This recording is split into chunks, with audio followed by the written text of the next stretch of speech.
Si tu t'intéresses à l'astrologie depuis longtemps, il y a peut-être quelque chose que tu n'as jamais vraiment osé dire à voix haute. C'est cette impression étrange que ton signe astrologique te ressemble. Mais pas complètement. Certaines descriptions te parlent profondément. Et d'autres te laissent totalement perplexe. Peut-être même que tu t'es déjà dit, je suis bien de ce signe-là. Mais je ne me reconnais pas dans tout.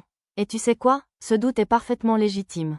Aujourd'hui, on va voir pourquoi ce sentiment est si répandu, et surtout pourquoi ton signe astrologique, à lui seul, ne peut pas expliquer toute ta personnalité, ni ton parcours de vie.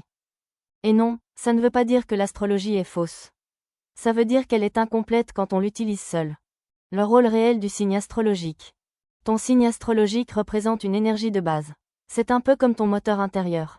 Il décrit ton tempérament naturel, ta manière instinctive de réagir, ton rapport spontané aux autres. Mais ce que beaucoup de gens ignorent, c'est que le signe astrologique ne parle pas de ton parcours.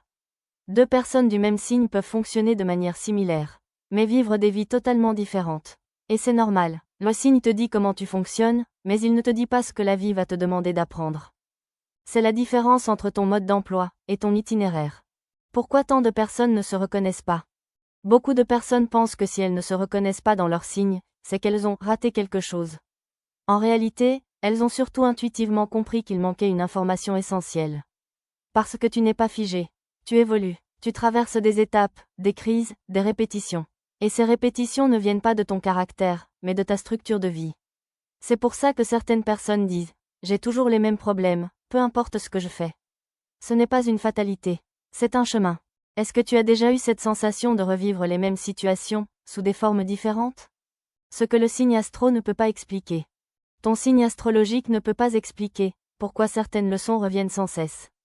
Pourquoi tu bloques toujours sur les mêmes thèmes? Pourquoi tu ressens parfois un décalage intérieur? Ce sont des questions existentielles, pas des traits de personnalité. Et tant qu'on reste uniquement sur le signe, on regarde la surface. Pas la structure. C'est là que beaucoup de personnes abandonnent l'astrologie, à tort. Le chemin de vie, la pièce manquante. Le chemin de vie vient de la numérologie. Il se calcule à partir de ta date de naissance. Contrairement au signe astrologique, le chemin de vie parle de ton évolution. Il montre les grandes leçons de ton existence, les défis récurrents, les thèmes que tu es venu explorer. Là où le signe décrit qui tu es, le chemin de vie décrit ce que tu vis. Et quand on les croise, quelque chose s'aligne. Exemple, une personne peut avoir un signe très libre, très indépendant. Mais un chemin de vie qui demande structure, discipline et patience. D'où le conflit intérieur. Naissance de l'astronumérique. L'astronumérique, c'est la rencontre entre ton fonctionnement naturel, le signe, ton itinéraire de vie, le chemin. Ce n'est pas une croyance. C'est une lecture croisée, cohérente et structurée. Et très souvent, les personnes me disent, pour la première fois, ça me ressemble vraiment. Tu n'es pas incohérente, tu es multiple. Si cette vidéo t'a parlé, ce n'est pas un hasard. Ça veut dire que tu es prête à te comprendre à un niveau plus profond.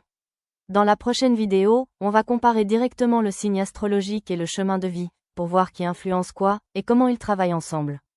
Abonne-toi pour ne pas manquer la suite. Le blog Magic Life approfondit ces sujets. Et les analyses astronumériques personnalisées arrivent très bientôt.